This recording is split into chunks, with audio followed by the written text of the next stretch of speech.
They're gonna get laced because they're gonna taste like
सब muted हो।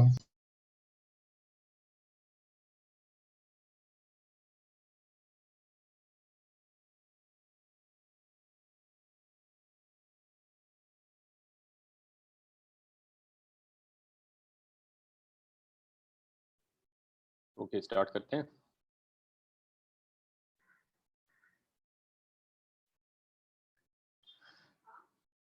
सो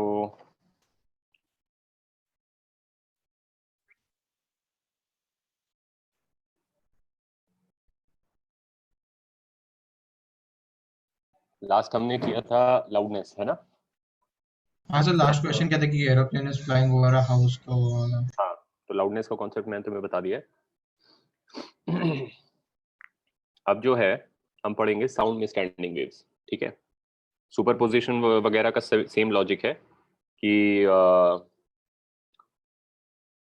जैसे हम उधर कर रहे थे वैसे इधर करेंगे, बस बेसिकली उधर में वाई को ऐड करते थे वेव ऑन अ स्ट्रिंग में, यहाँ पे हम डिस्प्लेसमेंट को ऐड करेंगे एस को, या प्रेशर को ऐड करेंगे, राइट?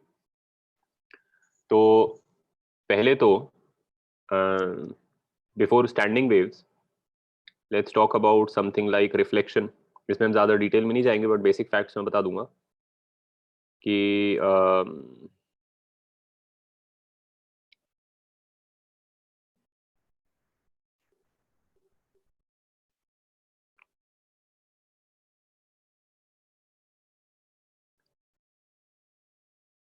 रिफ्लेक्शन को ही डिस्कस करेंगे, अभी इधर ट्रांसमिशन भी नहीं करेंगे डिस्कस।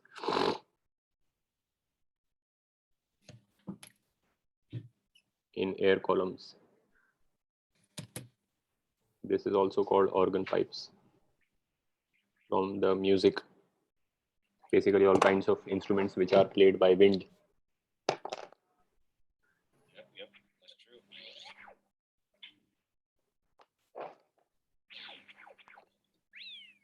That's awesome, H-Rod.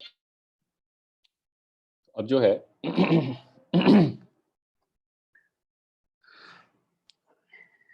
इसमें क्या एक बस ये चीज समझना है, उसको फिर एनालॉजी बनाना है with the standing with the wave on a string, कि इधर में फिक्स्ड एंड क्या होगा और इधर में फ्री एंड क्या होगा।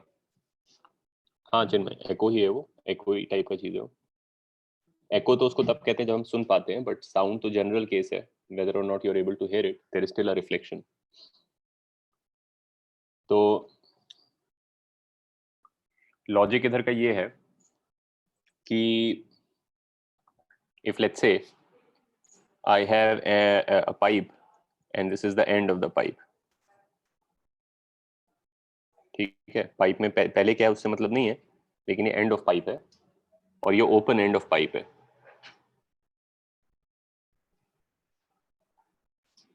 तो गैस है इसमें, पाइप के अंदर भी गैस है, पाइप के बाहर भी गैस है, जो गैस बाहर है वही गैस अंदर भी है, और इसमें साउंड का वेव प्रोपोगेट करता हुआ आ रहा है, ठीक है? तो नाउ यू कुड से कि अब यहाँ कोई रिफ्लेक्शन क्यों होना चाहिए, ये तो खुला हुआ है। लेकिन then again that will basically be because you are thinking of a wave as some kind of a physical object that must hit something and then reflect. Let me remind you again that that is not the case. Waves don't have to actually hit anything to reflect. Anytime there is a kind of a discontinuity of medium, then some part of the wave is reflected and the rest of it is transmitted, right? तो अब होता यह है कि sound के case में जो open and है दैट विल बेसिकली साउंड के केस में क्या होता है कि जो क्रॉस सेक्शनल एरिया होता है कॉलम का, ये वाला जो साउंड वेव इसमें ऐसे ऐसे करता हुआ आ रहा है, तो जो क्रॉस सेक्शन है वो भी एक फैक्टर होता है इन द स्पीड, ठीक है? तो उसमें क्या हो जाता है, अच्छा एक्चुअली क्या है, इसको करने से पहले मैं एक चीज और बता देता हूँ। हमने स्पीड ऑफ साउंड पढ़ा था इन अ गैस, जो अंडर रूट बी बाय रो था, जिसकी स्पेसिफिक वैल्यू जो है गामा पी बाय रो होती है, जो finally gamma R T by M हो जाता है आइडियल गैस के लिए। There is also a formula for speed of sound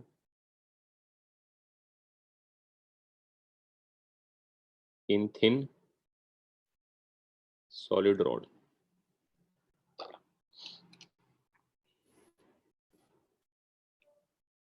ठीक है, यानी एक थिन सॉलिड रॉड में एक कंप्रेशन वेव, लॉन्जिट्यूडनल वेव कैसे प्रोपोगेट करेगा, उसकी जो स्पीड है उसका भी एक फॉर्मूला है.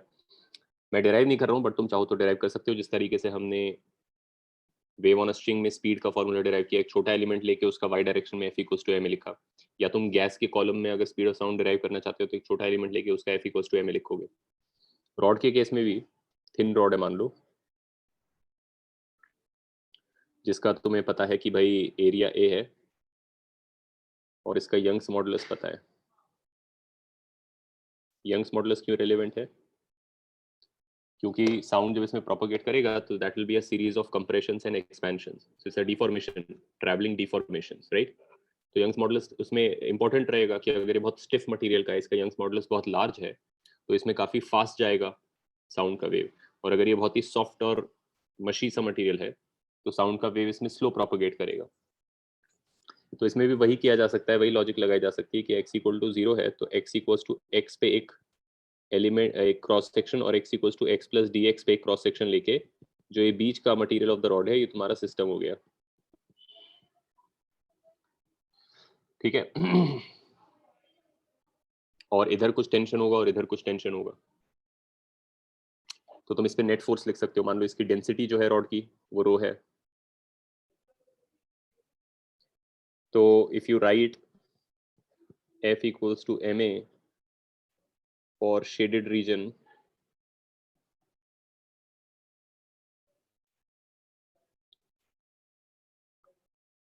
you will say कि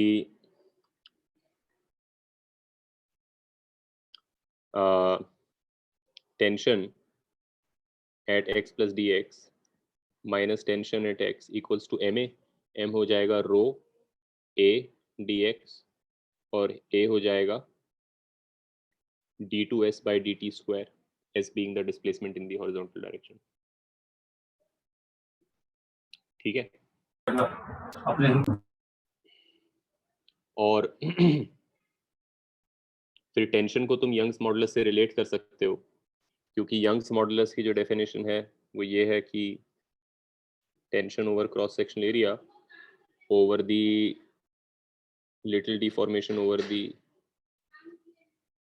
length of it. सर आप टेंशन से किसको रेफर कर रहे हैं? टेंशन से सर टी रेफर्स टू, मतलब यहाँ पे टेंशन किस चीज का? रॉड के अंदर टेंसाइल फोर्सेस होंगे ना रॉड में. अगर रॉड की टेंसाइल फोर्सेस, हाँ got it sir. because it's a wave of compression and expansion, so it's locally deformations, and so little elements are getting stretched or compressed, which produces tension in them, and which is the cause of the net acceleration of that element, right? Yes. तो तुम इसको इससे relate कर दोगे और basically finally जो है तुम्हारे पास ये इस टाइप का इक्वेशन बन जाएगा. अगर तुम इसको s से रिलेट कर दोगे तो यहाँ पे तुम्हारे पास सेकेंड डेरिवेटिव ऑफ s बन जाएगा. तो ये इस टाइप की इक्वेशन बन जाएगी कि d2s by dx square equals to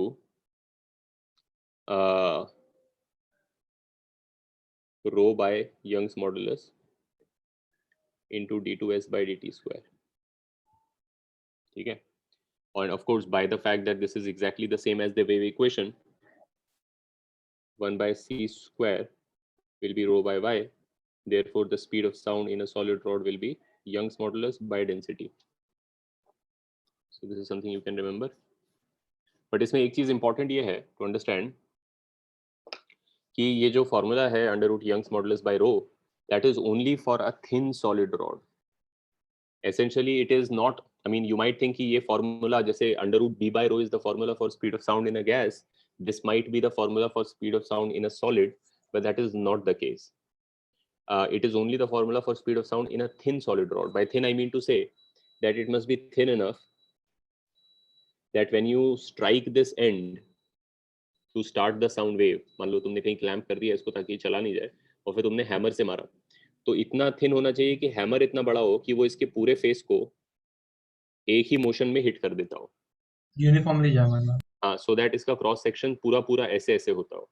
क्योंकि अगर तुम सोचो कि मान लो सॉलिड, अगर मान लो इसी मटेरियल का, मान लो स्टील का है ये, लेकिन स्टील का मेरे पास बहुत बड़ा सा एक डब्बा है, बल्क स्टील है, और मैं इसको हथौड़ा मारा, लेकिन हथौड़ा ऑब्वियसली उसके सामने छोटा है, तो जो डिफॉर्मेशन वो प्रोड्यूस करेगा वो पूरे फेस का लॉन्जिट्यूडनल डिफॉर्मेशन नहीं होगा, it will also produce a kind of a shear in the body of the material. Because जब तुम इसको ठोकोगे तो क्योंकि तुम लोकली ठोक रहे हो तो इसमें ऐसे आ जाएगा, और इसके पीछे वाला जो क्रॉस सेक्शन है उसमें भी ऐसे आ जाएगा। तो जब दो बाजू बाजू वाले क्रॉस सेक्शंस इस तरीके से लोकली डिफॉर्म होंगे तो इनके बीच में यहाँ पे shear forces भी लगेंगे। You guys follow what I'm saying? Yes, sir. Yes, sir. And that is not being taken into account in this derivation because you're writing the net force on a piece only as a longitudinal force. Tension is purely a longitudinal force. You're not accounting for the shear effects. And if the shear effects are accounted for, then that's a different situation altogether. So therefore, the speed of sound is, this is not a general formula for, मैं तो बता रहा हूँ, you can only speak.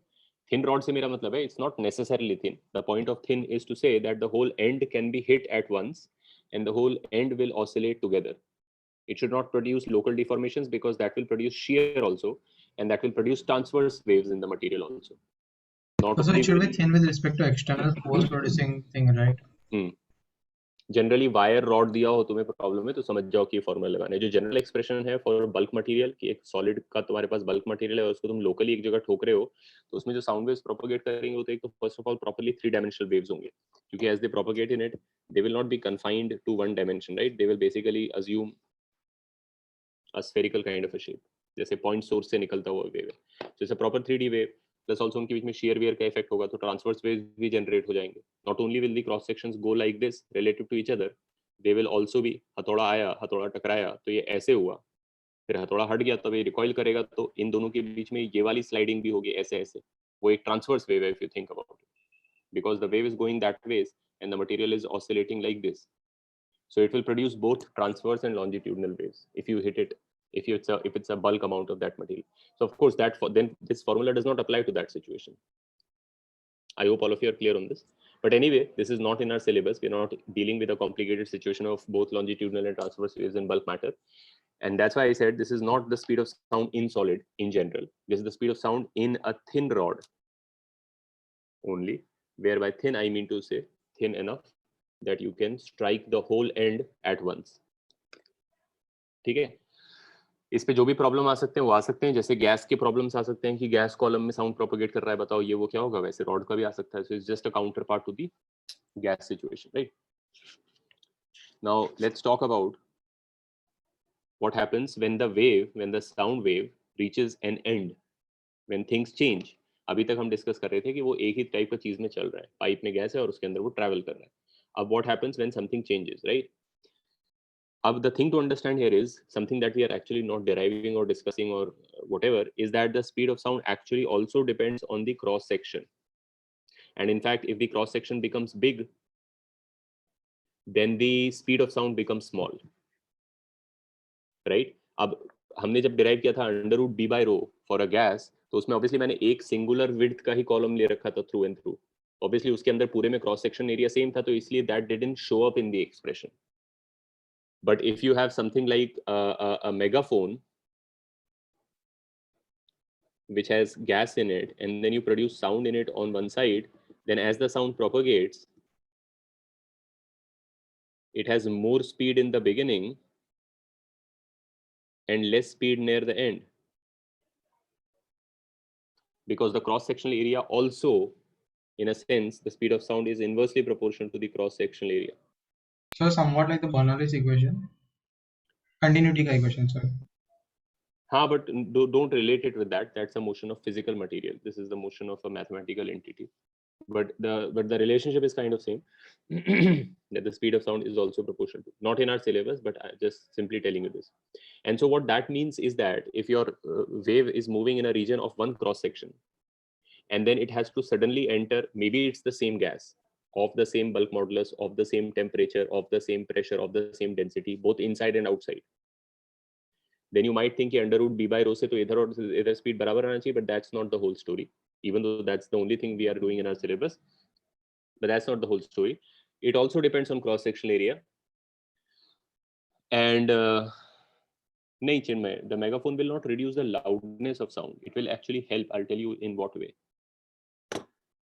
If you are speaking simply, then what happens is that the sound will come out from your oral cavity and will basically come out into the open atmosphere. And so what happens is that as the sound comes up, it suddenly, after it comes out of your mouth, it encounters a massive cross section, right? The entire atmosphere. Correct? तो नहीं प्रेरित है, मैं बस ऐसे ही बता रहा हूँ, बट ये अंडरस्टैंडिंग के लिए इंपॉर्टेंट है. तो उससे क्या होता है कि अचानक से that this point is experienced by the wave as a discontinuity. And you have already seen in wave on a string that the more discontinuous it is, the more different the speed of sound is here and here, the more of the wave is reflected back. Right? ये हमने wave on a string में पढ़ा था. इस कारण से क्या होता है कि जब हम बोलते हैं तो हमारा जो majority of the energy of the wave होता है, जो हमने अपना लंग्स में से जनरेट करके मुंह तक लाया होता है, उसका मेजर चंक ऑफ एनर्जी वापस चला जाता है. बट ठीक है, मोस्टली हमें उतना ही बोलना होता है, तो हम normally, but of course if you have to yell in a large crowd in an open area, then that's a severe limitation. And that is why the megaphone helps, because the megaphone helps to change that sudden discontinuity into a gradual discontinuity. And that definitely helps in how much energy you are then able to transfer to the open atmosphere. By increasing the cross-sectional area gently, the speed is also changing gently instead of suddenly. And therefore no wave reflects from here and doesn't reflect from here and does reflect from here, but by then a lot of energy has reached here, and so you are able to project your sound much more. This is a megaphone. You have to understand, this is not a loudspeaker. It is not electrically powered. It is not a powered device. It is simply a cone with the top cut off. But so it helps in smooth transition, ऐसा है ना?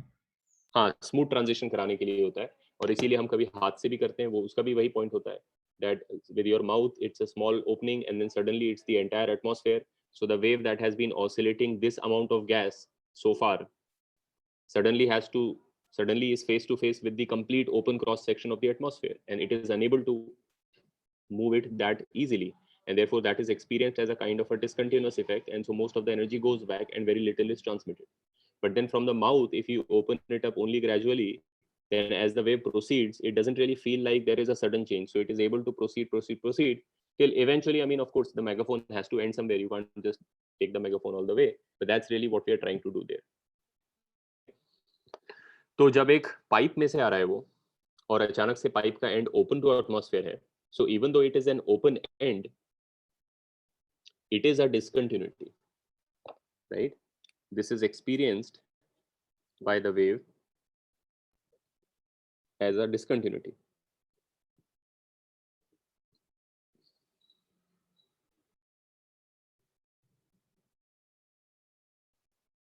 And so there will be reflection and also some transmission, right? Again, let me remind you, you should never think with respect to waves कि यहाँ तो कुछ भी नहीं है तो reflect किससे हो रहा है. That is incorrect reasoning. Waves are not physical objects that have to hit something to reflect. They are simply a pattern of oscillation.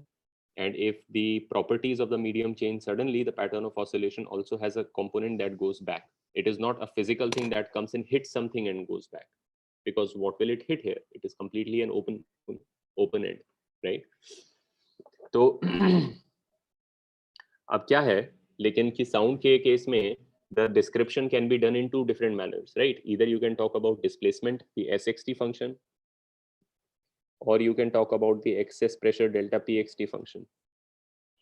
So it turns out the same end is actually experienced differently by the two descriptions. In terms of SXT, the open end is actually like an open end or a free end of a string. Let me do this here. मैं analogy बना रहा हूँ उसके साथ, wave on a string के साथ, so that बाकी का story एकदम directly copy paste किया जा सकता है. Let's say I have a pipe whose this end is open and इधर से हमें कोई मतलब नहीं है, and a pipe whose this end is shut, closed. ठीक है? This is a closed end. So if I want to draw an analogy with waves on a string, then I have to do it in two ways. There is one in terms of displacement and one in terms of pressure. ठीक है? In terms of displacement, the open end is actually like the free end of a string, and the closed end is actually like a fixed end. But in terms of pressure, the open end is actually like a fixed end, while the closed end is like a free end.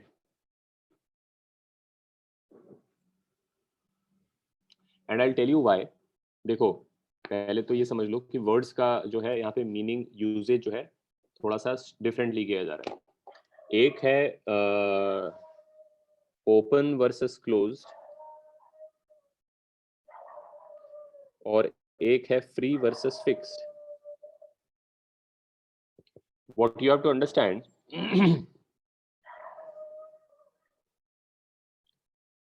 this is an open end. तो open and और closed end जो है वो simply descriptors हैं.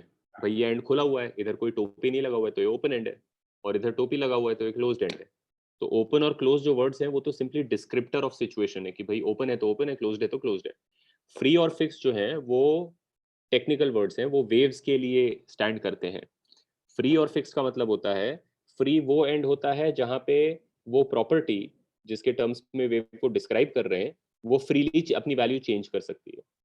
और fixed and वो होता है जहां पे वो property, so for example take the case of a string, a wave on a string. in terms of which property do we describe this wave? Wave on a string is basically described in terms of the change of which property with time and space? Displacement about the main position. y direction में position, particle का y position के terms में हम describe करते हैं wave on a string को कि कैसे वो टाइम और स्पेस के साथ चेंज हो रहा है. तो फ्री एंड वो माना जाएगा जहां पे वो y अपना वैल्यू चेंज कर सकता है, यानी ये फ्री एंड है. और फिक्स्ड एंड वो माना जाएगा जहां पे वो y अपना वैल्यू चेंज नहीं कर सकता है, तो ये फिक्स्ड एंड है. Do you all follow so far? Yes, sir. I will write it here. If a wave is described, अब मैं जनरल बात कर रहा हूं, as some property psi xt. Psi could be pressure, could be displacement, could be y displacement, could be x displacement, could be electric field, magnetic field, depending on whatever wave it is. If this property is described, if the wave is described as psi xt, then the end where psi is a constant is called a fixed end. Fix से मतलब ये नहीं कि वो physically fix किया है वहां पे कोई चीज को.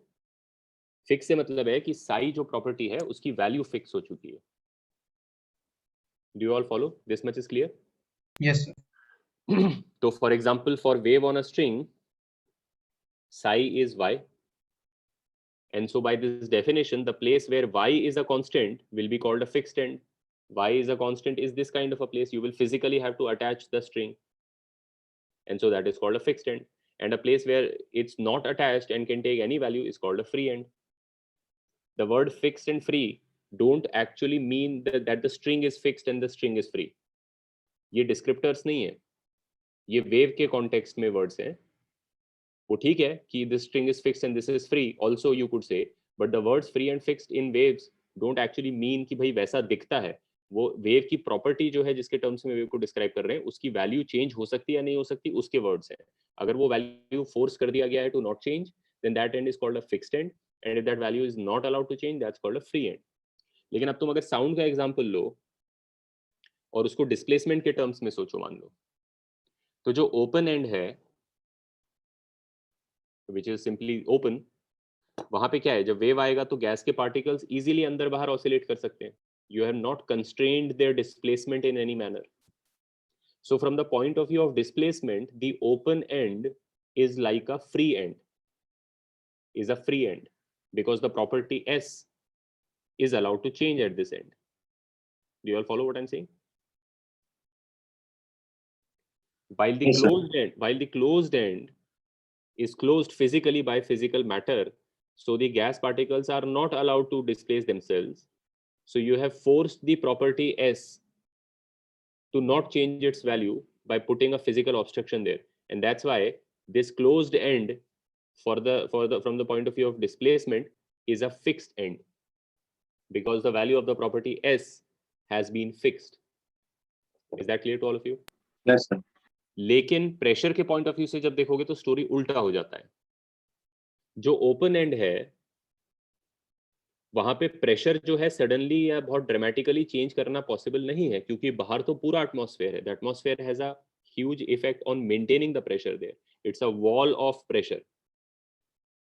So the wave which you have generated, a small wave which you have generated, it's like saying कि मैं अपना मुंह से आवाज निकाल के अपने मुंह के सामने प्रेशर को 1 ATM से चेंज कर दूंगा. पॉसिबल नहीं है. आधा ATM से भी पॉसिबल नहीं है. मेरे लंग्स में और मेरे वोकल कॉर्ड्स में कितना स्ट्रेंथ होगा कि मैं एक रूम का प्रेशर इवन मेरे मुंह के सामने. अब देखो रियलिटी क्या है. Reality is not completely binary कि या तो है या नहीं है. It's always a smooth thing. Even when you tie a string to a steel ball and a wave comes in, do you realize that even the point that is attached to the wall will oscillate a little bit? Yes, sir. Yes, sir. It must, because steel is not a perfectly rigid material. But of course, steel is so rigid and a wave on a string is not that energetic that you might notice that there is some deformation occurring. So you'll say, okay, एकदम absolutely zero है वहाँ पे उसका y displacement. Strictly speaking नहीं है, but अगर तुम imagine करो थोड़ा सा कि इसको जेली का बनाए, ये जेली का वॉल है, पनीर का वॉल है, और इसको तुमने हुक से वायर लगा दिया, तो वायर जब आएगा, वेव जब आएगा, तो वो उसका पनीर का वॉल का सरफेस को ऐसा ऐसा करता होगा, right? And that's probably what it is like in reality if you could see it at that micro scale. Similarly जब मैं मुंह से आवाज निकालूंगा, मान लो मेरा ओरल कैविटी है ये और ये पूरा खुला हुआ एटमॉस्फेयर है, तो मैं कितना भी जोर से चिल्ला लूंगा, ऐसा तो नहीं कि पूरा एटमॉस्फेयर का प्रेशर में वेरी करा दूंगा. लेकिन हाँ, ये ट्रू होगा कि मेरे मुंह के सामने थोड़ा बहुत मैं वेरी करा पाता हूँ, इतना स्ट्रेंथ तो रहेगा मेरे में. लेकिन अगर हम आइडियलाइज करें, जैसे हम इसको आइडियलाइज कर रहे हैं as a rigid wall which no wave on the string can cause it to oscillate. Similarly, we are idealizing the end of the pipe and the pressure, the atmosphere, as a rigid wall of pressure. So no wave can come here and cause this pressure to suddenly change dramatically. You all follow what I'm saying?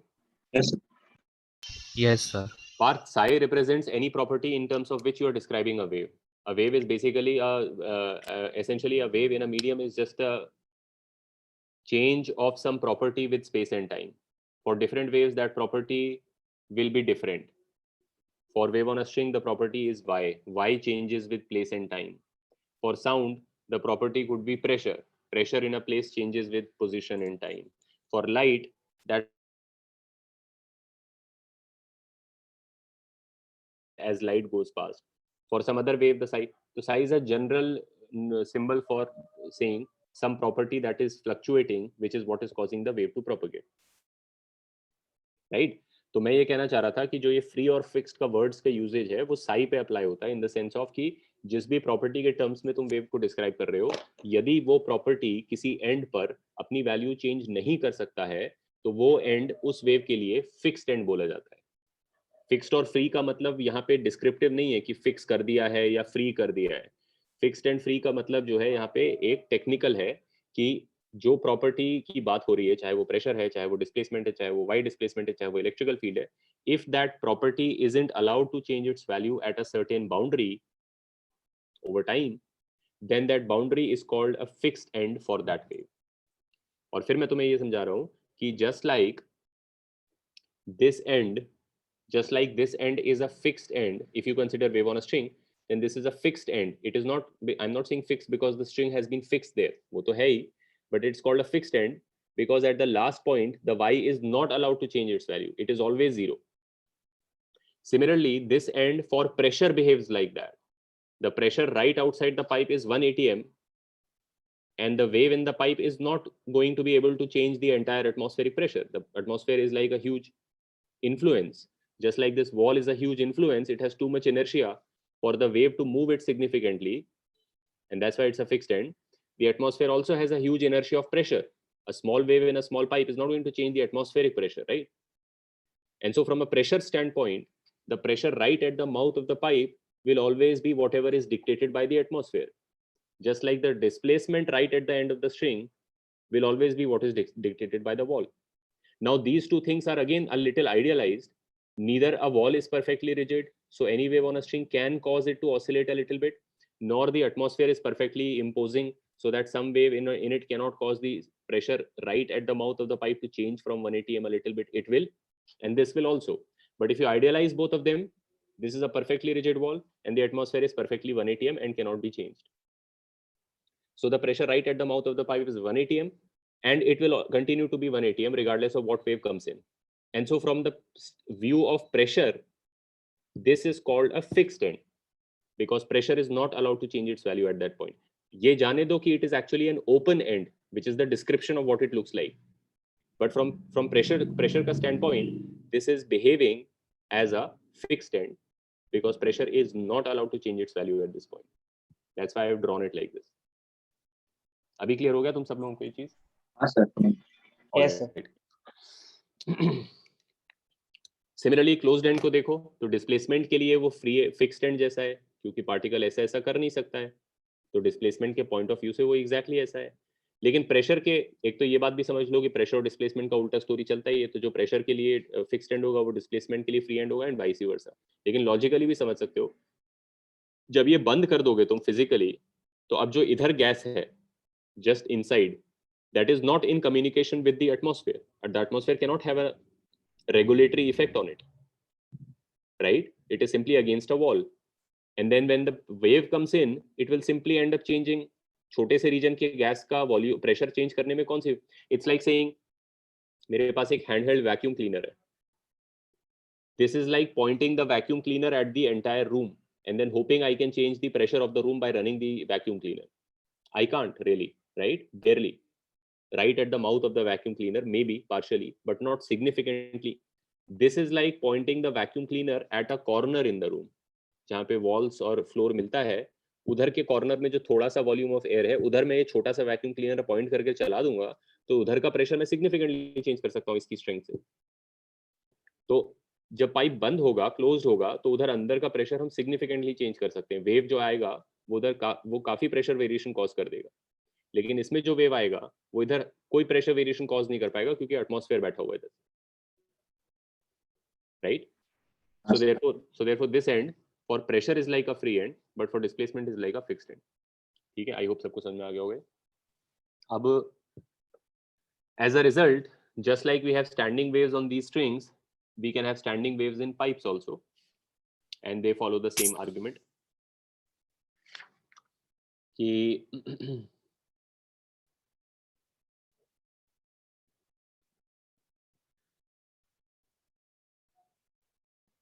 Sir हाँ, last वाला नहीं समझा, closed end और pressure. अगर वहां से बंद है पाइप, ठीक है, तो पाइप में फिर अंदर जो गैस है वो basically is not in communication with the rest of the atmosphere. The एटमॉस्फेयर्स pressure cannot have an effect on this gas pressure, right?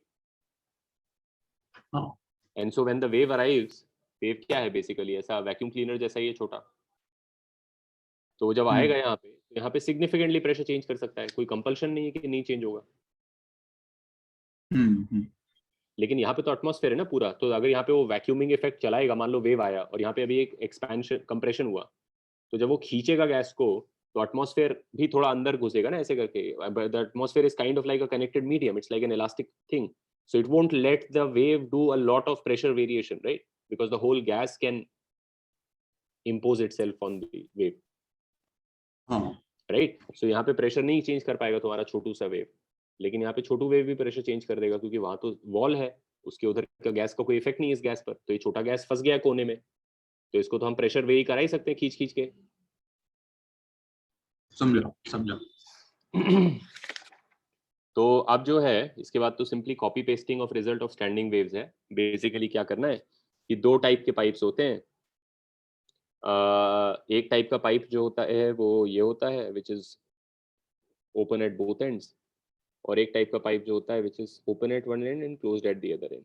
Generally you are not given a pipe that is closed at both ends. That has to do with practicality also, because this theory is mostly related to music, and if you have a wind instrument like a trumpet or a saxophone or a flute or whatever, they usually come in two varieties. अगर तुमने कभी flute देखा होगा तो either you must have seen a flute which is open at both ends, or you must have seen a flute that is closed at one end and then you blow air into it from a hole at the top, right? In either case, I mean, you probably haven't seen a flute which has both ends closed, because you need a sort of a, तो अब अगर तुम इसको बनाओगे कि इसमें standing waves कैसे बनेंगे, तो naturally this is called an open pipe, ठीक है, and this is called a closed pipe. ये ध्यान रख लो कि ये वर्ड्स इस तरीके से यूज होते हैं. क्लोज्ड पाइप जब लिखा होगा तो उसका मतलब ये नहीं होगा कि दोनों तरफ से क्लोज्ड है. ओपन पाइप का मतलब होता है दोनों तरफ से खुला पाइप है, लेकिन क्लोज्ड पाइप का मतलब होता है एक तरफ से क्लोज्ड पाइप है, राइट? तो अब जब इसमें मैं पहला स्टैंडिंग वेव बनाऊंगा which is called the fundamental और the first harmonic, let me make a bigger drawing of it. I am going to make it in both pressure and displacement. I will draw pressure in pink and displacement in green. ठीक है, तो अब तुम्हें पता है already pressure के लिए अगर तुम बनाना चाहते हो तो ये क्या है, नोड या anti node? Is this a pressure node or a pressure anti node? Anti node. No, this is a node of pressure. Open end for pressure Sir. is a wall. ठीक है, so this is a node of pressure. This is also a node of pressure. तो pressure की जो fundamental इसमें बनेगी वो ऐसी दिखेगी. अब देखो, please understand, this is only a representation of what is happening in the pipe. This is a longitudinal wave, there is nothing going on like this. Wave on a string का drawing तो हम use करते हैं, लेकिन that drawing is supposed to be a graph of pressure variation, not of the actual motion of particles. You all understand what I am saying? Yes, sir. यानी Yes, कि sir. क्या हो रहा है, यानी कि क्या हो रहा है कि खुद ही सोचो कि अभी क्या हो रहा है कि ये प्रेशर बीच में मैक्सिमाइज हुआ हुआ है. तो अगर तुम गैस के टर्म्स में देखोगे तो यहाँ पे अभी हाई डेंसिटी ऑफ गैस हो रखा होगा, ठीक है, बीच का रीजन में. और फिर दोनों तरफ जब तुम जाओगे तो गैस का डेंसिटी कम होगा और इधर एकदम कम हो गया होगा. तो सारा गैस जो है बीच में सक हो गया है. ये साइकिल का ये वाला पार्ट में सारा गैस जो है बीच में सक हो गया है, near the middle of the pipe. लेकिन obviously this is not a static situation, it's a dynamic situation. थोड़ी देर के बाद कैसा ड्राइंग बनाओगे तुम? अगर ये वेव ऑन अ स्ट्रिंग होता, स्टैंडिंग वेव होता, तो तुम नेक्स्ट ड्राइंग ऐसा बनाते. Agreed? Yes, sir. Yes, sir. तो वो जो प्रेशर का इतना पैकअप हो गया बीच में, थोड़ा फैल जाता. अब इधर इतना हाई डेंसिटी नहीं होता, सब जगह थोड़ा थोड़ा थोड़ा डेंसिटी होता. फिर एक पॉइंट आता जब ये स्ट्रिंग सीधा होता. मैं स्ट्रिंग कह रहा हूँ लेकिन कोई स्ट्रिंग नहीं है, इसका मतलब सब जगह सेम प्रेशर है, तो उस टाइम पे पूरा गैस यूनिफॉर्मली डिस्ट्रीब्यूटेड होता. फिर तुम इसके नीचे वाला स्टेट बनाते, तो अब इधर ही रेयर फैक्शन हो गया होता, यानी पार्टिकल बीच में से चले गए होते और इधर, और फिर नीचे आते आते जो है तुम्हें प्रेशर का मिनिमम मिल जाता. तो बेसिकली ये जो फंडामेंटल मोड में चल रही है, जो स्ट्रिंग में हम ऐसे ऐसे दिखाएंगे, उसका काउंटर पार्ट पाइप के अंदर है कि गैस बीच में पाइल अप होता है, कोने पे चला जाता है, बीच में पाइल अप होता है, कोने पे चला जाता है. That's the meaning of this drawing. Are you all following this? Yes, sir. ठीक है. तो ये तो प्रेशर का ड्राइंग है, राइट? अगर मैं डिस्प्लेसमेंट का ड्राइंग बनाऊं इसी पाइप में, तो वो कैसा बनेगा? So उसका inverse. करेक्ट. उसका इधर एंटी नोड आएगा, बीच में नोड आएगा, इधर एंटी नोड आएगा, और ये दूसरा एक्सट्रीम पोजीशन है. So like 1 upon the function है. ये तुम्हारा प्रेशर का ड्राइंग है फर्स्ट फंडामेंटल का, और ये तुम्हारा डिस्प्लेसमेंट का ड्राइंग है फंडामेंटल का. ठीक है, is it clear so far? And तुम देख सकते हो ये डिस्प्लेसमेंट बता रहा है, तो यहाँ पे डिस्प्लेसमेंट 0 है, राइट? तो यानी ये वाले पार्टिकल कहीं नहीं गए, इसके इधर वाले लोग नीचे यानी लेफ्ट आ गए, और इसके इधर वाले लोग ऊपर यानी राइट आ गए. तो ये जो ड्राइंग है सॉलिड, ये इस कॉम्प्लीमेंट्री प्रेशर ड्राइंग के साथ है. टाइम में दोनों सेम टाइम पे हो रहा है. ये वाला जो प्रेशर का ड्राइंग है जिसमें सब लोग बीच में पाइल अप हो गया है, उसका कॉम्प्लीमेंट्री डिस्प्लेसमेंट ड्राइंग ये वाला है. Does it make sense to all of you?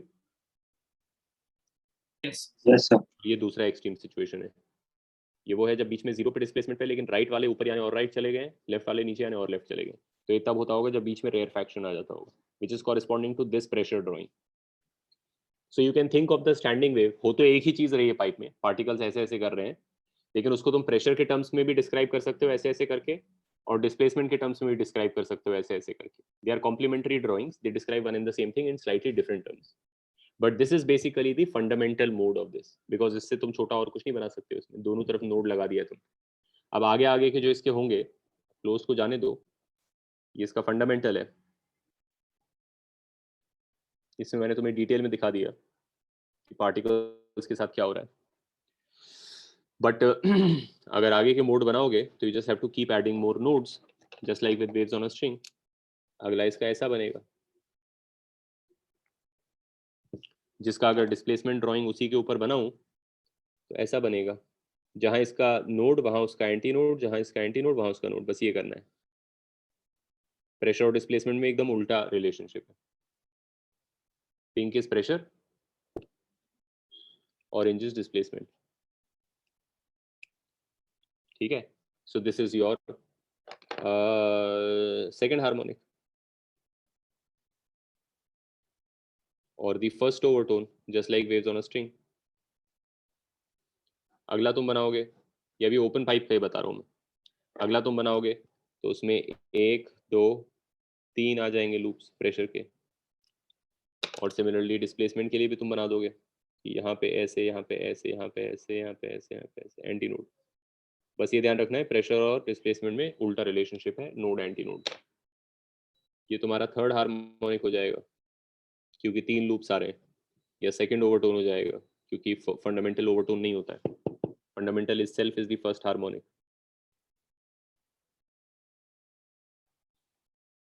Clear to all of you? And so on and so forth. So इसमें in general तुम देख सकते हो कि जो frequencies आएंगी वो क्या आएंगी,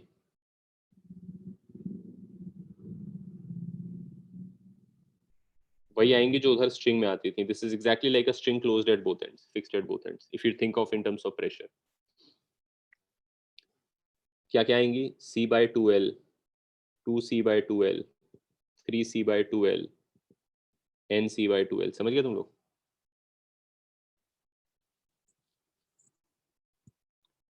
और इन जनरल इसमें जो nth ओवरटोन होगा वो n+1th हार्मोनिक होगा। All right. Is it clear to all of you? Yes, sir. So could you give us a minute to write? Yeah. कर लो मैं तो।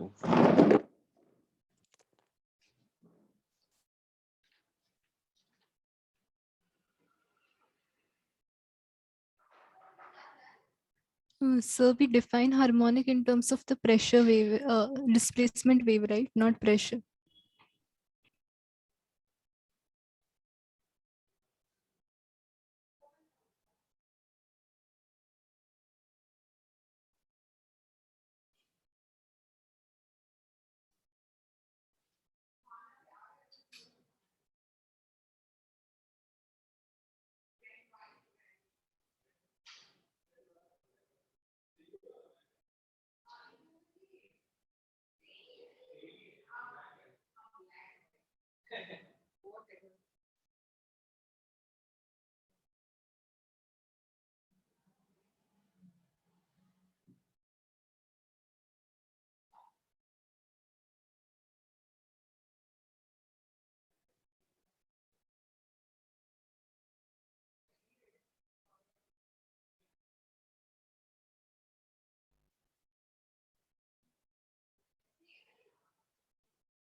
Okay.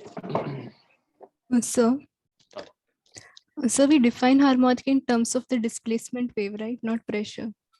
Either, because this has also one complete loop and this also has one complete loop. It's just pointing the other way.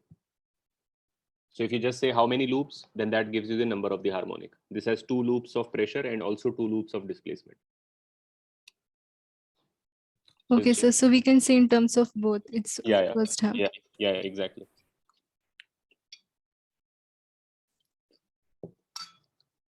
Then if you now take a closed pipe, तो उसका story वही होगा जो उधर एक and free और एक and fix वाला स्ट्रिंग का था. इस सेंस में ये दोनों कॉपी पेस्ट हैं एक दूसरे के. कि अगर तुम क्लोज पाइप ले लेते हो तो उसमें जब फंडामेंटल बनाओगे, ये क्लोज्ड एंड है, तो प्रेशर का अगर तुम बना रहे हो तो यहाँ पे प्रेशर का एंटी नोड आएगा, यहाँ नोड आएगा, तो ऐसा और ऐसा बनेगा प्रेशर. और यदि डिस्प्लेसमेंट के लिए बनाओगे तो एग्जैक्टली उल्टा. डिस्प्लेसमेंट के लिए ओपन एंड एंटी नोड है और क्लोज्ड एंड नोड है. डिस्प्लेसमेंट याद रख लो बस. डिस्प्लेसमेंट का स्टोरी इंट्यूटिव है. जो बंद है वो डिस्प्लेसमेंट के लिए नोड है और जो खुला हुआ है डिस्प्लेसमेंट के लिए एंटी नोड है, because it's physical displacement. And pressure का स्टोरी उसका उल्टा रहता है. तो ये तुम्हारा फंडामेंटल हो जाएगा या फर्स्ट हार्मोनिक हो जाएगा. अगला जब बनाने जाओगे इसमें तो प्रेशर के लिए क्या कर सकते हो, एक लूप और आधा डाल सकते हो. डिस्प्लेसमेंट के लिए भी एक लूप और आधा डाल सकते हो. तो ये तुम्हारा अब जो है ये अब सेकंड हार्मोनिक नहीं है, ये तुम्हारा थर्ड हार्मोनिक है या तुम्हारा फर्स्ट ओवरटोन है. वही लॉजिक है जो उधर वेव ऑन स्ट्रिंग में है.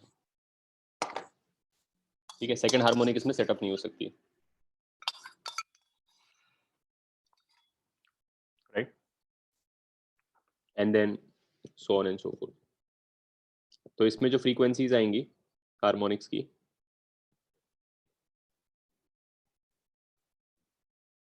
जो इसमें सेटअप हो सकती हैं वो आएंगी C/4L, फिर 3C/4L, फिर 5C/4L and so on. In general इसका nth ओवरटोन जो है इसका 2n+1th हार्मोनिक होएगा.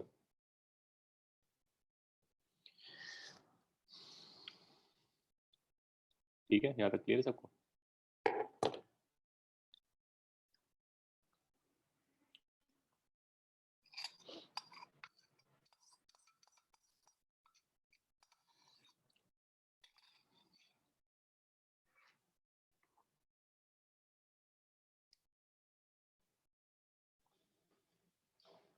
तो अब इस पे भी उस टाइप के प्रॉब्लम्स आ सकते हैं कि एक ट्यूब है जो क्लोज्ड है और एक ट्यूब है जो ओपन है, या एक स्ट्रिंग है जो क्लोज्ड है और एक ट्यूब है जो ओपन है, और उनको एक दूसरे के साथ प्ले किया जा रहा है और रेजोनेंस हो रही है या व्हाटएवर समथिंग लाइक दैट.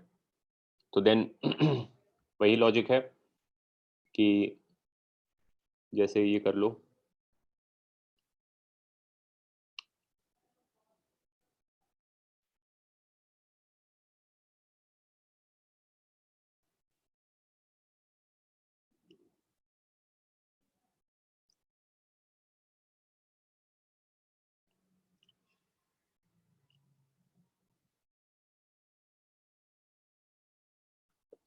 कि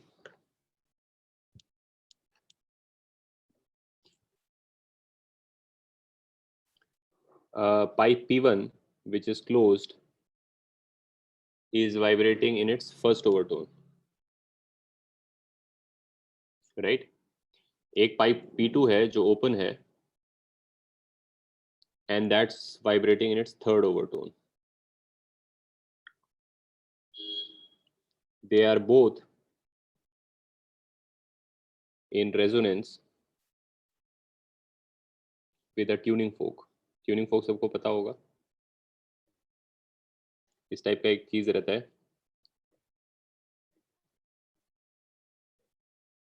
मेटेलिक एक U टाइप रहता है with a stick and then you hit it and then it vibrates and produces sound of a unique frequency more or less. And इसकी damping कम होती है. इसका design ऐसा है कि काफी देर तक ऑसिलेट करता है. So once hit it continues oscillating for a while and produces more or less a unique frequency. ठीक है, तो अब तुम लोग बता दो कि find the ratio of lengths of P1 and P2.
Sir host पे भेजना है, को होस्ट पे?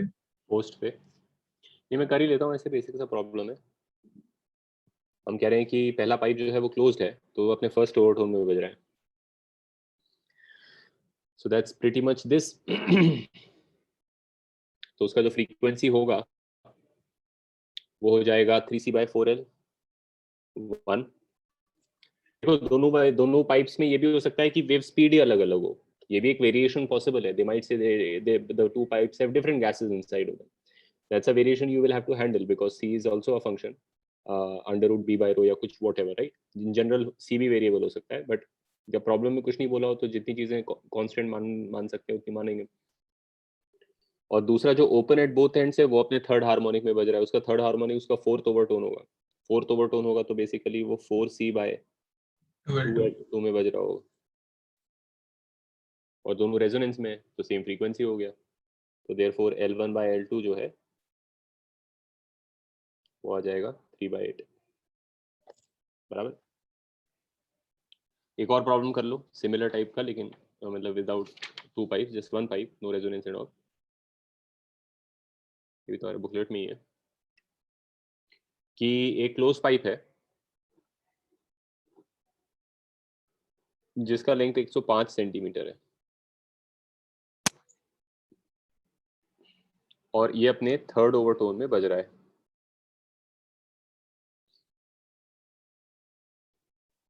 तो इसके क्लोज्ड एंड से x डिस्टेंस पर if there is a node at x, find x and you can have multiple correct। मैं दे देता हूँ ऑप्शन 20, 60, 85, 45। बताओ। But when they mean a node, what is some pressure? Pressure node ही बोल रहे हैं, वो लिखा हुआ है प्रॉब्लम में, मैंने मिस कर दिया। If there is a pressure node.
चलो देख लेते हैं।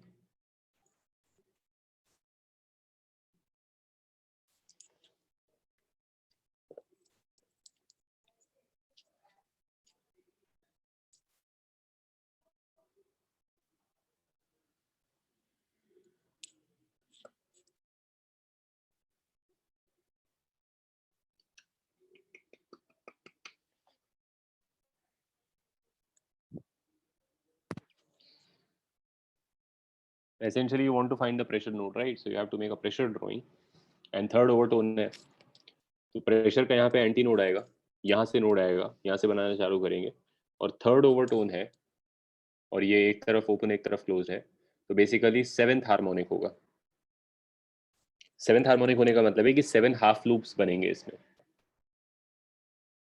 जैसे तुम देख सकते हो इधर, हाँ sir. Right. All of you know this by now. 7 half loops बनाने हैं मेरे को. बनाऊंगा भी नहीं तो भी चलेगा. 7 हाफ लूप हैं, हर हाफ लूप लैम्डा बाय 4 है, तो 7 लैम्डा बाय 4 इज 105, तो लैम्डा मिल जाएगा. तो बेसिकली मतलब 3.5 फुल लूप्स बनाने हैं. तो 1 2 3.5 1 2 3.5 ऐसा है. तो एक लूप जो है, ये पूरा लूप जो है वो लैम्डा बाय 2 होता है, तो 3 है और एक आधा है, तो that's basically 7 lambda by 4 is 105.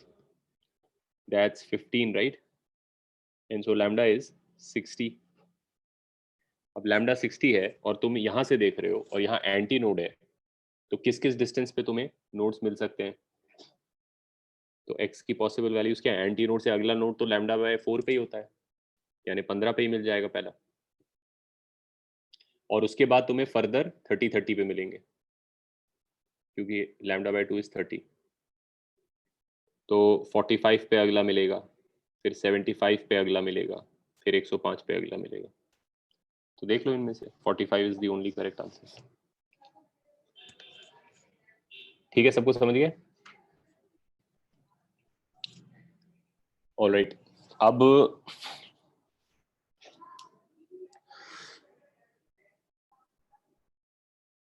Having said all of this कि यहाँ पे प्रेशर का नोड आता है, there is a little caveat in it, and that is basically what is called end correction.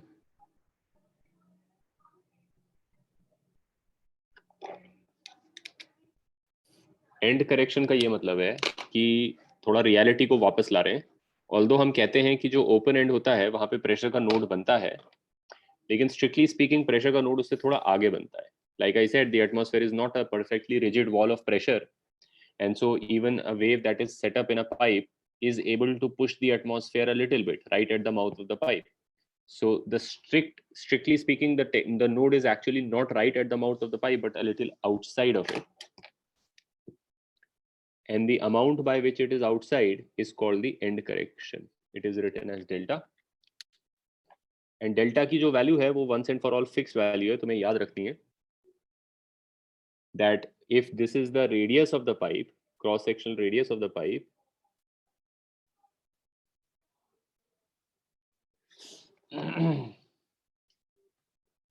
then the end correction is 0.6 times the radius. You'll just have to remember it. There is no derivation, no nothing. It is an experimentally determined value. And this is the only context in which the radius of the pipe ever shows up. ठीक है?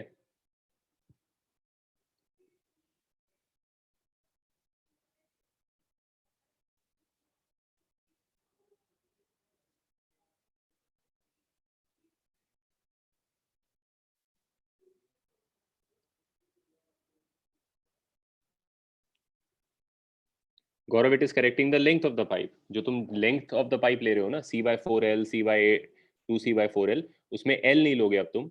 L की जगह L plus delta या L plus 2 delta लोगे. यानी कि अगर तुम्हारा पाइप एक तरफ से बंद और एक तरफ से खुला है और ये चीज को तुम L बोल रहे थे, तो एक्चुअली क्योंकि डेल्टा और उसमें ऐड हो जाएगा, तो टेक्निकली अगर तुम इसकी फंडामेंटल फ्रीक्वेंसी लिखोगे तो C/4 L plus डेल्टा लिखोगे instead of C/4L, because wave जो है वो पूरे L plus डेल्टा रीजन में खड़ा होगा. और अगर तुम्हारा पाइप दोनों तरफ से खुला हुआ है और उसका लेंथ L है, तो इधर भी एक डेल्टा रहेगा और इधर भी एक डेल्टा रहेगा. वेव जो है मान लो इस हार्मोनिक में बज रहा है, तो ऐसा कुछ. ये तो बहुत एग्जैजरेटेड ड्राइंग है, बट मैं ऐसी बताने के लिए कह रहा हूँ कि पाइप से थोड़ा बाहर निकला रहेगा. तो इसका अगर तुम फंडामेंटल लिखोगे तो C/2 times L plus 2 delta लोगे. पाइप अगर दोनों तरफ से खुला है तो दोनों तरफ एंड करेक्शन लेना है, और अगर एक ही तरफ से खुला है तो एक ही एंड करेक्शन लेना है. बेसिकली जिधर भी ओपन एंड है उधर एक एक्स्ट्रा डेल्टा और ऐड हो जाता है to the length of the pipe. Do you understand this end correction business? अब क्या होता है, the thing to see here is कि भाई हमारा सिलेबस और उसमें क्वेश्चन पूछने के जो तरीके हैं वो थोड़े से डॉजी हैं. तो कभी कभी हमें थोड़ी अजीब चीज़ें भी सीखनी पड़ती हैं, which are not necessarily just the content but somehow to sort of decode the mind of the problem maker. क्या होता है कि बहुत सारे प्रॉब्लम्स में, मेजॉरिटी ऑफ द प्रॉब्लम्स में they don't want you to take end correction, so they will not say it, simply some statement will be there about the pipe and you find, right? But sometimes they do want you to take end correction, right? Like for example, this is a pipe of 105 centimeter, but if you are taking end correction, it might be, let's say, 106 centimeter or whatever. Now how do you get to know that they want you to take the end correction? There are sir value ऐसा हो कि and correction करके अच्छा आ जाए तो नहीं वैसा नहीं है, 3 अलग अलग पॉसिबिलिटीज है। पहली पॉसिबिलिटी है that they will simply tell you consider end correction, तो लेना है, कहानी खत्म, सिंपलेस्ट पॉसिबल सिनेरियो, ठीक है। दूसरी पॉसिबिलिटी है they don't tell you to take end correction, but they give you the radius of the pipe, and the radius of the pipe in this entire chapter has only one use, taking end correction. So they will not write it to write. They will not write in the problem statement ki take end correction, but they give you the radius of the pipe. If it is given as data, you have to take end correction. All right. The third possibility is they will neither ask you to take it nor give you the radius of the pipe. Even then, in some problems, you are supposed to take it. How? In problems का feature ये होता है कि somehow there will be more information than seemingly is required. Let me take an example. कि अगर मान लो तुम्हें कुछ कह रहे हैं वो कि भाई एक थर्ड ओवरटोन में बज रहा है, ब्ला ब्ला हो रहा है, ठीक है, और तुमसे पूछा जा रहा है कि भाई स्पीड ऑफ साउंड बता दो, स्पीड ऑफ साउंड सॉल्व करना है तुमको, तो लेकिन 2 इंफॉर्मेशन दे रखे हैं कि जब पाइप सेकंड ओवरटोन में बज रहा था तो वो एक 250 हर्ट्ज के ट्यूनिंग फोक के साथ रेजोनेंस में था, जब वो 7th ओवरटोन में बज रहा था तब वो एक 390 हर्ट्ज के।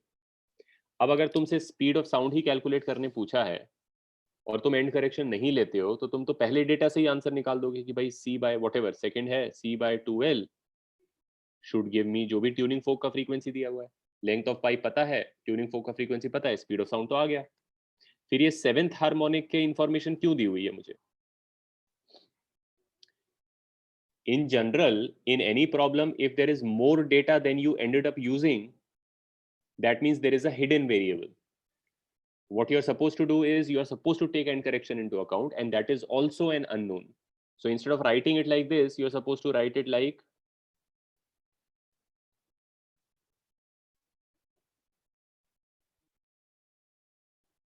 अब तुम्हारे पास 2 इक्वेशन 2 वेरिएबल है, C और डेल्टा में। अब तुम डेल्टा एलिमिनेट करोगे और C को सॉल्व करोगे। Did you understand what I said here? Yes, sir. Yes, sir. ठीक है, तो ये थोड़ा सा वॉचफुल रहना पड़ेगा whenever you are faced with a problem of pipes, then get a little cautious immediately. मेरे साथ भी होता है, जब मैं प्रॉब्लम पढ़ता हूँ कोई पाइप वाला, तो मैं एकदम से कॉशियस हो जाता हूँ कि भाई एंड करेक्शन का क्या सीन है, इधर में लेना है नहीं लेना है क्या। तो मैंने तुम्हें तीनों सिनेरियो बता दिए। IIT में क्या होता है कि बहुत बार जब वो तुम्हें नहीं, जिस प्रॉब्लम में एक्चुअली क्या होता है कि अब इसमें भी एक थोड़ा सा ये सीन है जो तुम्हारा बुकलेट है या whatever some practice book or some problem book or whatever, they are not that particular about English and all, right? They will write whatever.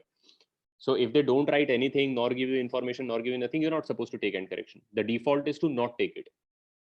Please also understand the default is to not take end correction, right? So if you are given nothing, no information, no hints, radius of pipe, no extra information, don't take end correction. Most problems which are like bread and butter problem, exercise 1 type problem, they don't require you to take end correction. But they will not say it, they will not explicitly write it, neglect end correction, है ना? इतने particular ये लोग नहीं होते हैं। IIT के paper में if they don't want you to take it, they will also write it, like the last sentence of the problem will be neglect end correction. So obviously the problem in which you're not supposed to take it is not really a headache for you, at least in the IIT paper. It's very clearly written, don't take end correction, whatever, neglect end correction. So when you do have to take it, those cases मैंने तुम्हें बता दिए कि they will either ask you to take it in some way directly by consider end correction. वैसा कुछ होता नहीं है ऐसे, लेकिन I mean if they say it, you have to take it. Or if they give you the radius of the pipe and say nothing about end correction, but just that is given as data, तो लेना है. And the last case is of course this one, where they will not say take end correction, they will not give you radius of the pipe, but they give you somehow seemingly more information that seems to be needed to solve the problem. If you find yourself, ये तो मैं general बात कह रहा हूँ actually ये फंडा generally true है across syllabus, not just for this topic. If you end up kitchen में वो तो ऑब्वियसली इनडायरेक्टली रेडियस देना ही है, एरिया ऑफ पाइप और व्हाटएवर.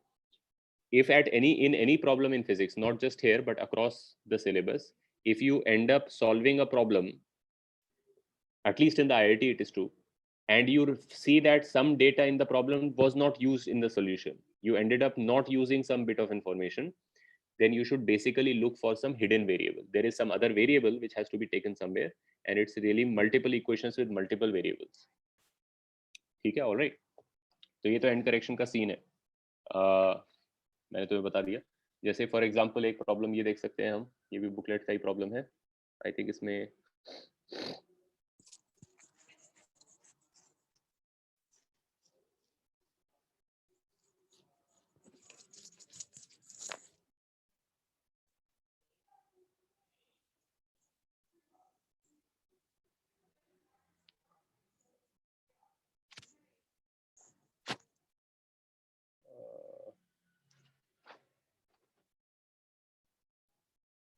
चलो ठीक है, अभी हम रेजोनेंस ट्यूब पढ़ेंगे तो उसमें आ ही जाएगा ये टाइप का situation. Then when it's there, I'll tell you about it. All right. तो एयर कॉलम से रिलेटेड जो लास्ट कॉन्सेप्ट है वो एक एक्सपेरिमेंट है.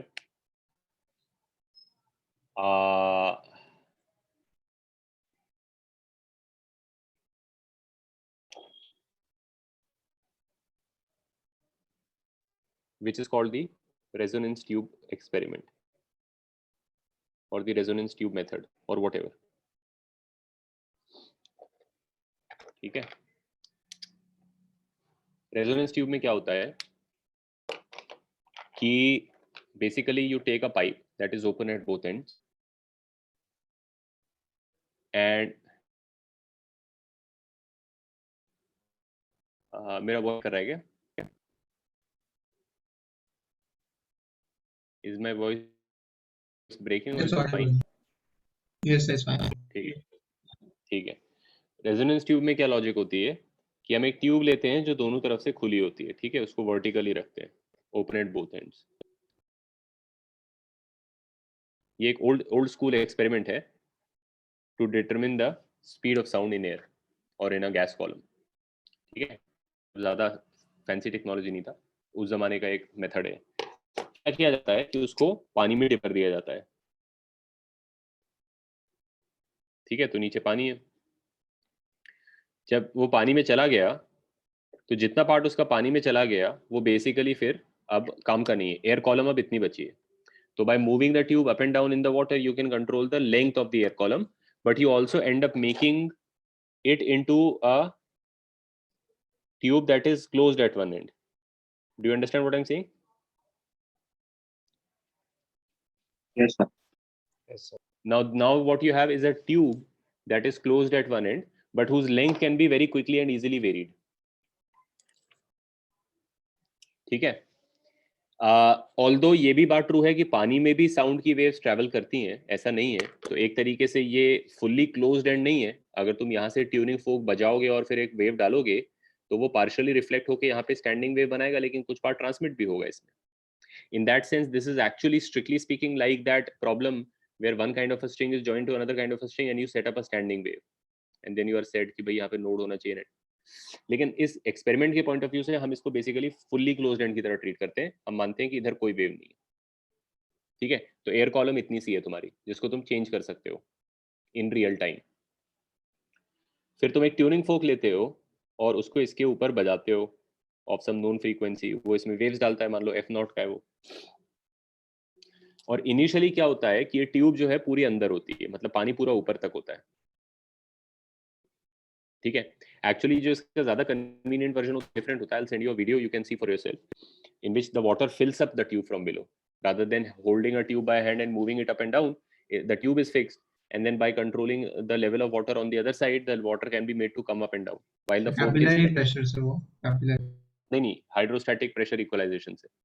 Okay. इधर के एंड पे पानी भरा हुआ है, उसको ऊपर कर दोगे तो इसमें भी पानी ऊपर आ जाएगा. Yes. राइट. तो पानी तुम ऊपर नीचे चढ़ा सकते हो उसमें, ट्यूनिंग फॉक तुमने ऊपर रखा होता है. लेकिन एनीवे मेरे वाले डिस्क्रिप्शन में क्या हो रहा है कि initially the tube is almost completely submerged and so the length of the air column is practically zero. And this is a pipe that is now like a closed pipe one and. तो इसकी जो fundamental frequency है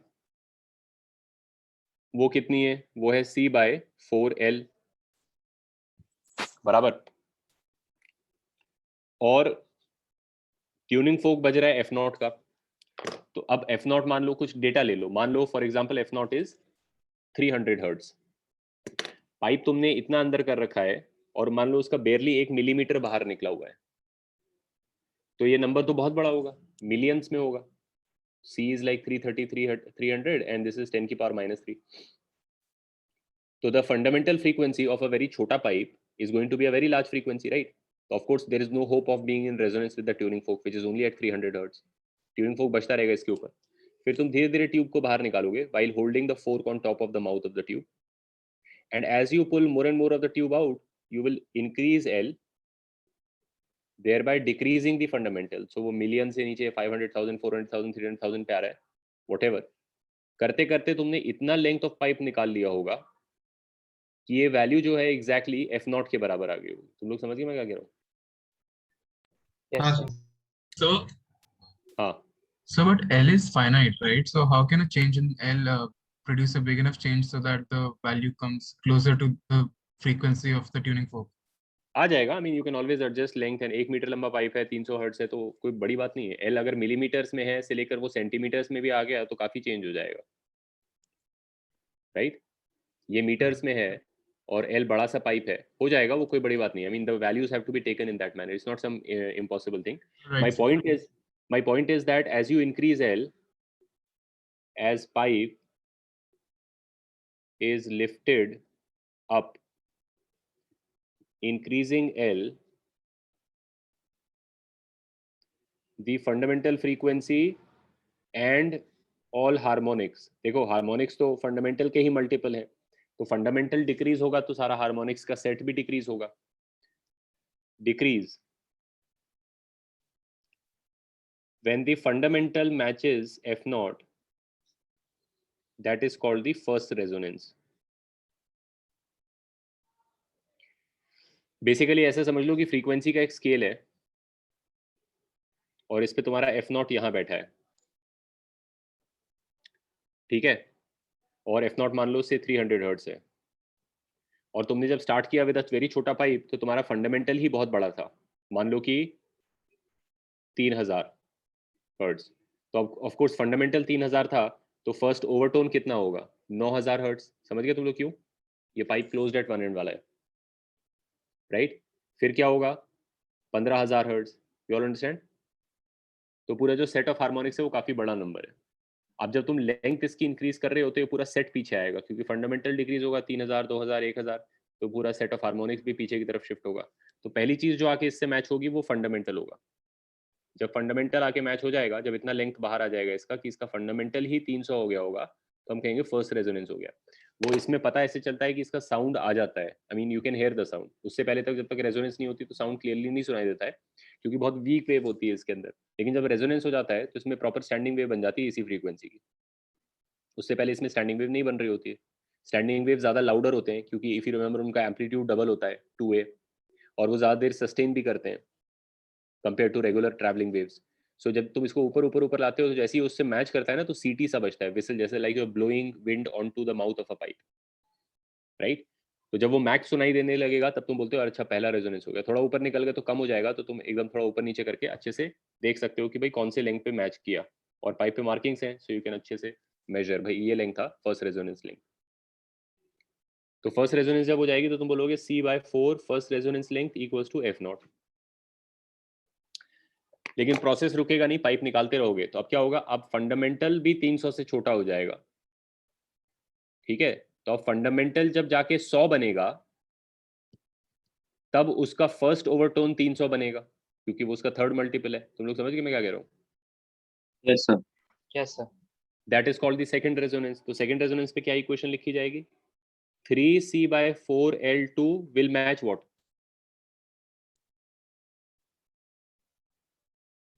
F0 again? Fundamental key. नहीं, F0. F0.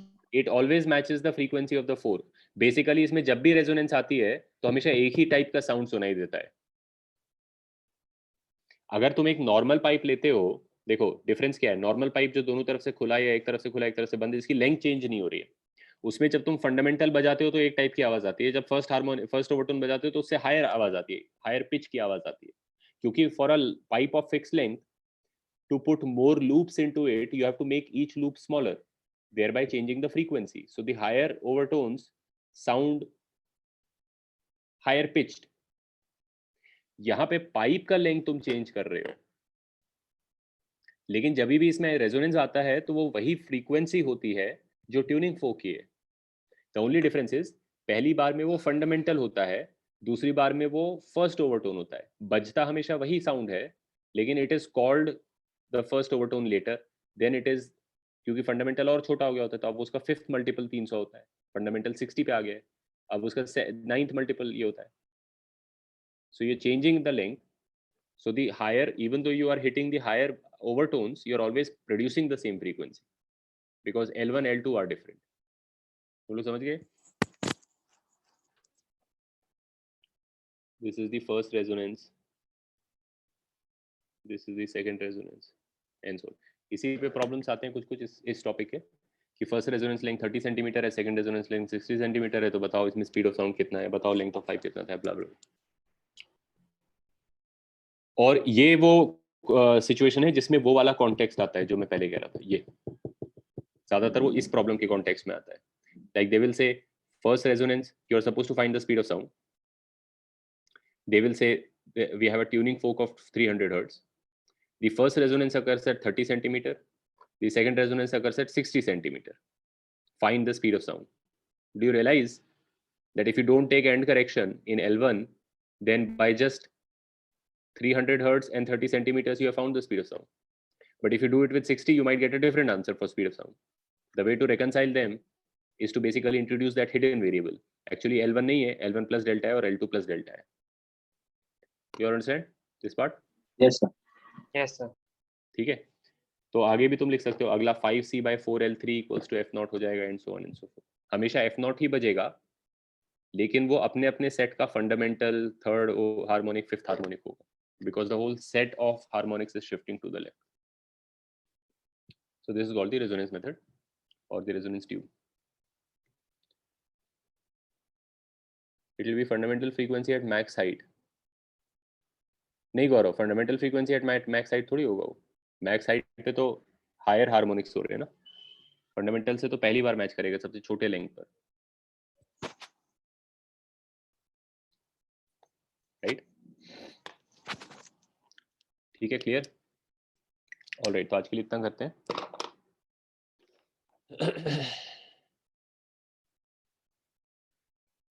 नहीं गौरव, they are inversely proportional but only when the length is the same. You have to understand in this experiment the length is not the same. You are constantly changing the length, right? Your fundamental is here 3000, then you have the first overtone 9000, then you have the second overtone 15000. As you increase the length of the pipe, you will cause the fundamental and everything to decrease, right? वो तो correct है, वो तो correct बोल रहा है, लेकिन matching तो जब इसके साथ होगी तो पहली बार में तो फंडामेंटली आके इस पे मैच करेगा resonance.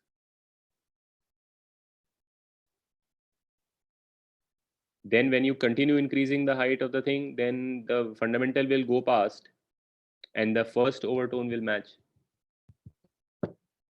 and so on. So for higher heights, you are matching with the higher overtones.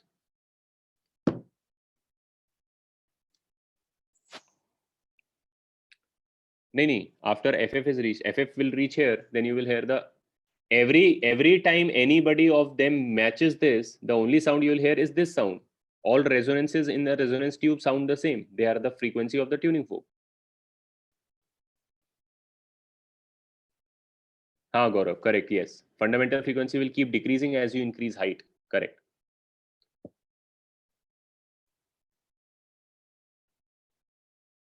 हाँ, you could say Kune, the denser this is, the more the waves are limited here,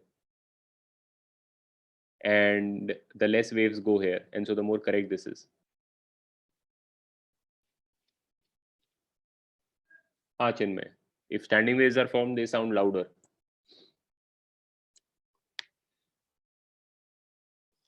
At the beginning I'd say something out of syllabus near the start. What did I say? हाँ, ये megaphone वाला ना, ये सब out of syllabus है. Like speed of sound in a column, how does it depend on the cross sectional area? That is out of syllabus for us. But I still used it to explain the point of the megaphone and to really motivate why a pipe of the same cross sectional area and then suddenly the open atmosphere is basically like a discontinuity for sound. ठीक है, right? Any other questions? All right then. That's it for today. Thank you, sir. Thank you all. Bye bye. Thank you. आप recording group पे भेज सकते हो, वो अंधेरी group में आने का बहुत टाइम लगता है. डायरेक्ट ग्रुप पे ना, हाँ मैं भेज दूंगा. हाँ सर, आपके डाउट्स ग्रुप पे. ठीक है. Sir, a All right. screenshot please. Thank you sir. ठीक है, will send.